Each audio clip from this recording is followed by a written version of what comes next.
ஏதோ வக்ஃபு என்பது பிறருடைய சொத்துக்களை அபகரிப்பதை போல இன்றைக்கு ஒரு சித்திரத்தை ஆட்சியாளர்களும் அதே போல பாசிச வகுப்புவாதிகளும் பிரச்சாரம் செய்து கொண்டிருக்கிறார். வக்ஃபு என்றால் இறைவனுக்காக ஒன்றை, தான் விரும்பிய ஒன்றை இறைவனுக்காக அர்ப்பணித்தது. பெரு ரூமா என்று சொல்லப்பட்ட ஒரு கிணறு அது ஒரு யூதருக்கு சொந்தமாக.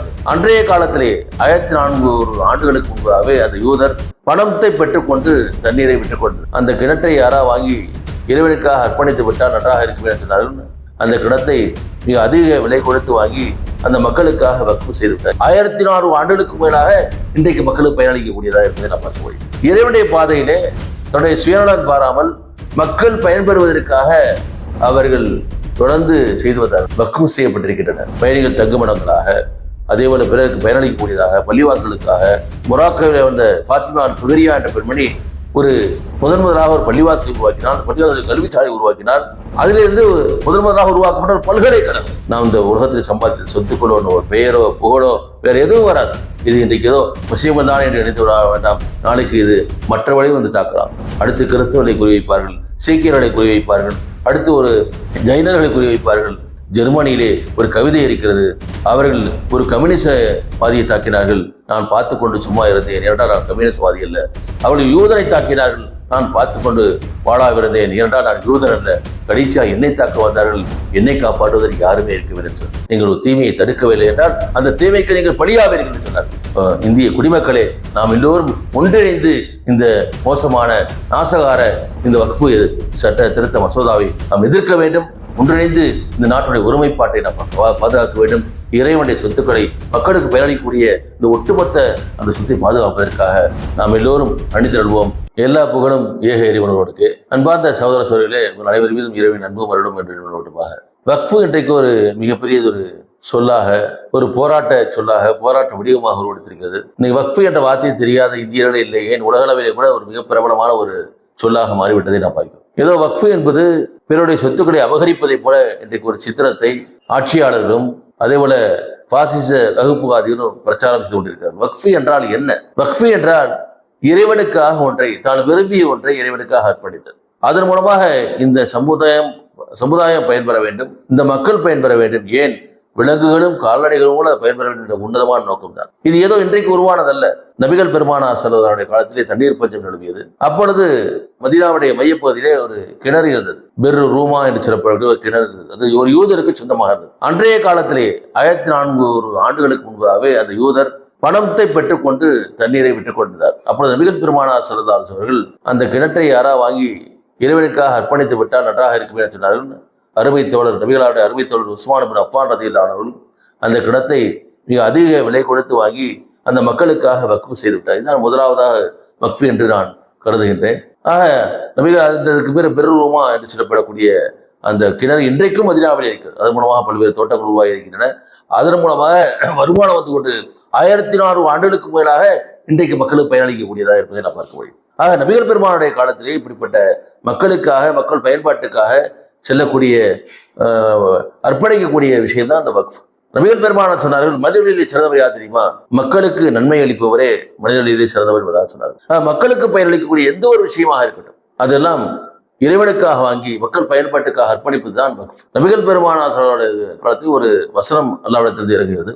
லன் தனாலுல் பிர்ர ஹத்தா துன்ஃபிகு மிம்மா துஹிப்பூன். யார் தமக்கு விருப்பமான ஒரு பொருளை இறைவனுடைய பாதையிலே செலவழிக்காத வரை அவர் நன்மை செய்தவராக ஆக மாட்டார் என்ற வசனம் இருக்கிறது. இதை கேட்ட அபூ தஹ்தா ரலியல்லாஹு அன்ஹு நபித்தோழர் தனக்கு பிரியமான ஒரு பொருள், அந்த மதீனாவின் மையப்பகுதியிலே ஒரு பைரஹா என்று தரக்கூடிய ஒரு பேரித்தமிழ் தோட்டம், அந்த தோட்டத்துக்குள்ளே ஒரு சுவைமிக்க தண்ணீரை கொண்ட ஒரு கிணறும் இருக்கிறது. நேரடியாக நபியாரிடத்தில் வந்தார். இறைத்தூதரோட இந்த வசனம் இறங்கியது.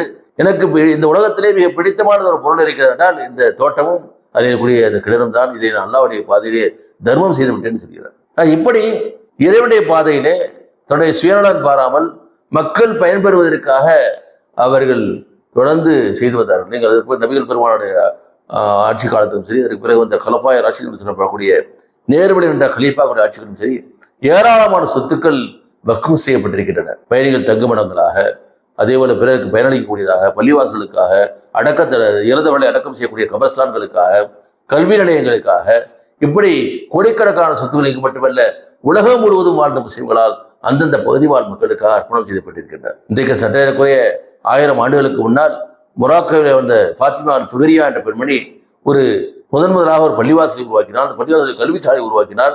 அதிலிருந்து முதலாக உருவாக்கப்பட்ட ஒரு பல்கலைக்கழகம், ஒரு பெண்மணி உருவாக்கினார். அதே போல்தான் ஹலீஃபா ஹாரூன் ரஷீத் என்ற அவருடைய மனைவி அவர்கள் ஒரு மக்காவிற்கு வரும் பொழுது, ஹஜ்ஜுக்கு வரும் பொழுது மக்காவிலே தண்ணீர் பஞ்சம் இருக்கிறது.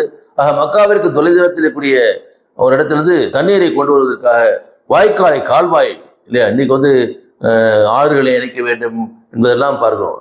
ஆனால் அன்றைக்கே கிட்டத்தட்ட 1000 ஆண்டுகளுக்கு முன்னதாகவே அந்த பெண்மணி உருவாக்கியது கால்வாய் இன்றளவுக்கு நீங்கள் மக்காவிற்கு சென்றால் நீங்கள் பார்க்க முடியும். ஏன் மனிதனுக்கு மட்டுமல்ல, கால்நடைகள் மேய்வதற்கான விளைச்சல்களை கூட வக்ஃபாக மாற்றி காட்டினார்.